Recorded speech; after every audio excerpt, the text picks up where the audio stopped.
Thank you very much, Susan, and thank you so much for the invitation to participate in what has been a really interesting event. I think I could have listened to any of the speakers for the whole day.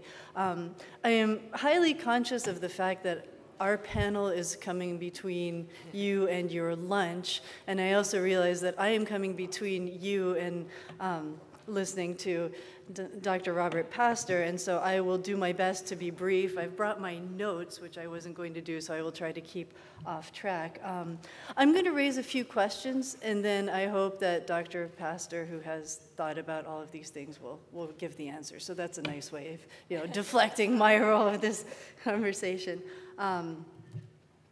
The TPP, which has been mentioned, I'll go into a little bit more detail. The TPP, the Trans-Pacific Partnership, is a big deal. It's often mentioned as the biggest trade deal in town.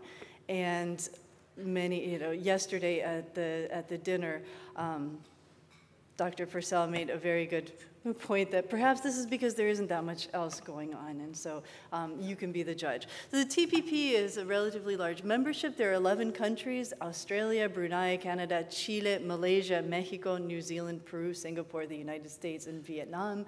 Japan has just announced that it will pursue negotiations, and we expect Korea to also join in. The negotiations are supposed to end by the end of this year. They were supposed to end by the end of last year, but we now have Japan as an excuse for why that can't possibly happen. Let's see what happens in the next year. The TPP is interesting in a number of ways. One is that it's been a movable feast. Malaysia, Canada, Mexico, and now Japan have joined in while the negotiations are ongoing. So this is different from other negotiations and opens up the possibility that perhaps others might join in.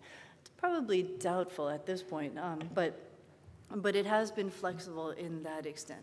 It's important because of the size. The countries, the TPP 11, the currently negotiating countries, comprise about 20 billion worth of GDP, which is about 30% of current world GDP, and it represents about 20% of world trade. With Japan and Korea added in, this would grow to about 40% of world GDP and about 30% of trade. So it's a significant endeavor. The scope also makes this something worth watching. The negotiators claim that they want to craft a 21st century agreement. What do they mean by this? Well, there are 23 chapters in the TPP, ranging from tariff reductions or tariff elimination in goods to investment, to services, to government procurements, to chapters called things like regulatory coherence, and to disciplining state-owned enterprise. So this is a big endeavor. What does this mean for the Americas? Well, that depends who in the Americas, and I'll divide this into three groups. One group is those who are actually negotiating. The ones who are in the club are Chile, who was one of the original countries in the P4 upon which this was built, Mexico, Peru, Canada, and the United States. These countries are at the table. In terms of market access, it's not a huge additional deal for most of these countries. For the United States, having a free trade agreement with Japan is a big deal because they don't have one yet. The Latin American countries do, so that's not such a huge incentive. Most of the TPP partners have significant free trade agreements with other TPP partners, and so the additional market access, except for U.S. Japan, is not that significant. What is significant that they will be present in writing the rules that will guide trade, or at least have a significant impact on international trade rules should the TPP go into effect, or should this translate to discussions at the multilateral level in the future. So the idea is that just as NAFTA influenced the content of the Uruguay round negotiations and the final agreement, one could expect the TPP to affect future WTO negotiations, should they be undertaken. The second group of countries, and so the countries that are already in TPP are present at the creation and will be participating in forming these rules. Another group of countries are those who are not at the table but would like to be. And these are countries like Colombia, Panama, Costa Rica, the Central American countries, Colombia, along with Mexico, as we just heard very poignantly, along with Mexico, Chile, and Peru, are part of the Pacific Alliance, which is a very interesting, exciting new initiative whose aim is to harmonize the trade commitments of these countries. All of these countries have trade agreements with one another, with the United States, and with Canada, and also have a number of other interesting common trade partners, the EU for some of them, and several Asian countries.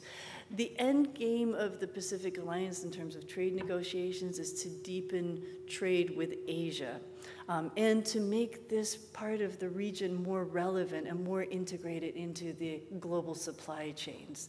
A lot of the really interesting work is not the sexiest work, so harmonizing rules of origin, which in terms of cost reduction is very important in terms of incentives for importers and exporters to do business, but doesn't make the big headlines that something like state-owned enterprises do.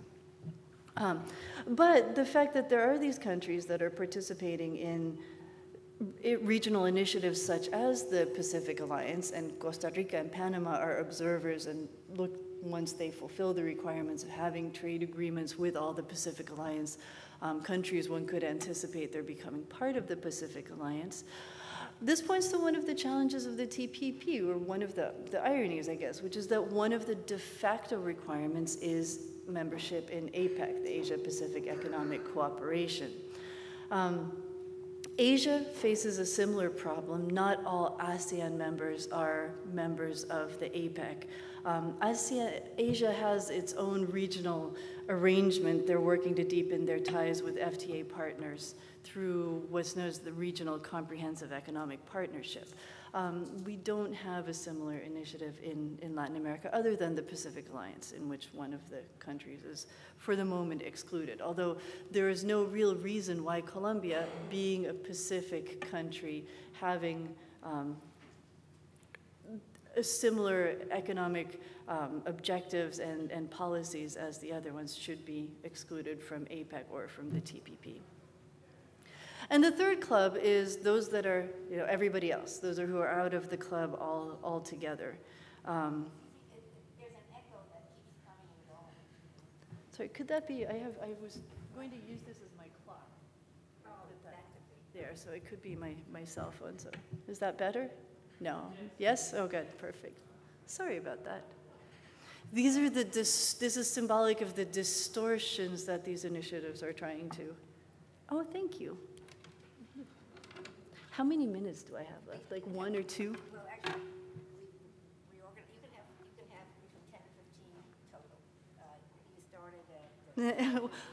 Well, those countries that, so everybody else in Latin America, and so here we're talking about, big countries like Brazil, we're talking about the, Argentina, Bolivia, countries that in terms of TPP, which is supposed to be looking towards the Pacific, there's a geographic reason for exclusion, more so than countries like Colombia, but there will certainly be some, if this TPP does become real, will have an impact. So what are the potential impacts of a TPP on these different countries? Well, for the participants, Chile would get to have an agreement with Vietnam and also be part of the writing of the rules of the TPP. For those who would like to be part of the TPP could have the impact of splitting the Pacific Alliance.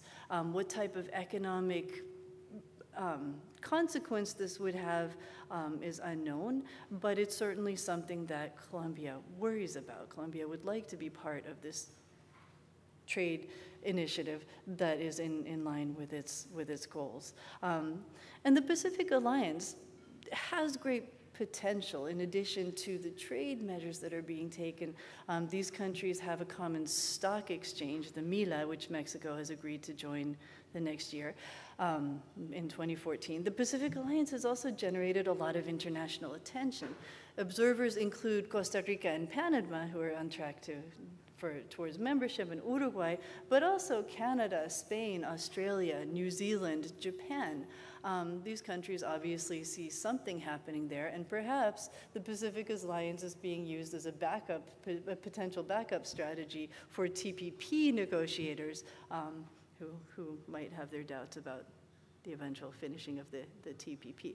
Always a good idea to hedge your bets. Right.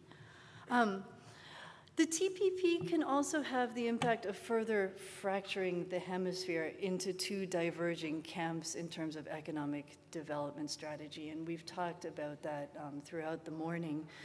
We already see this bifurcation between the 21st century capitalist countries and the 21st century socialists. The former countries who have gotten their monetary house in order tend to follow responsible fiscal policies, have introduced policies of social inclusion, and continue open trade and investment policies in order to enhance their integration into global supply chains, while the TPP could enhance this.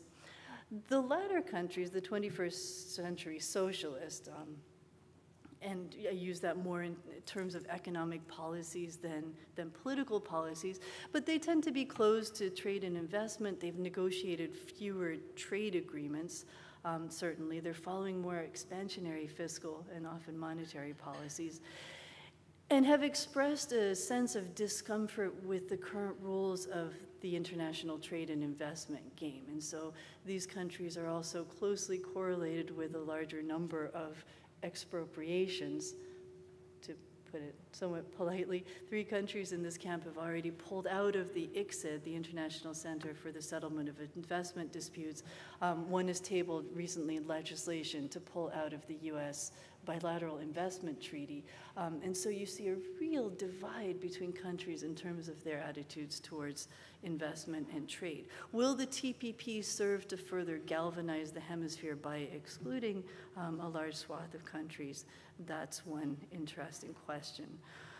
Why should we worry about a bifurcated hemisphere? The point was made yesterday evening that maybe this is not a bad thing. Countries should follow their own national interests, and countries certainly do follow their national interests when deciding what trade strategies to take on. I would argue that the Americas do have common interests that would be better served by working together, more in the camp of energy and environment and security, facing climate change, narcotics, trafficking.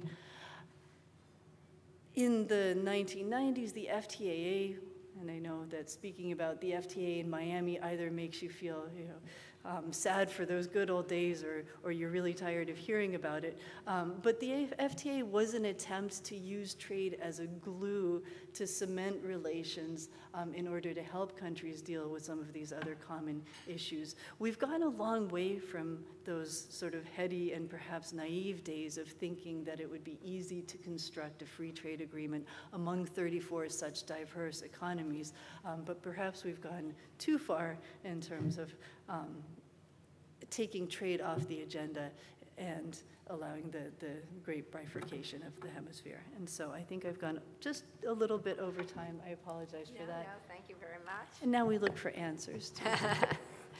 Thank you.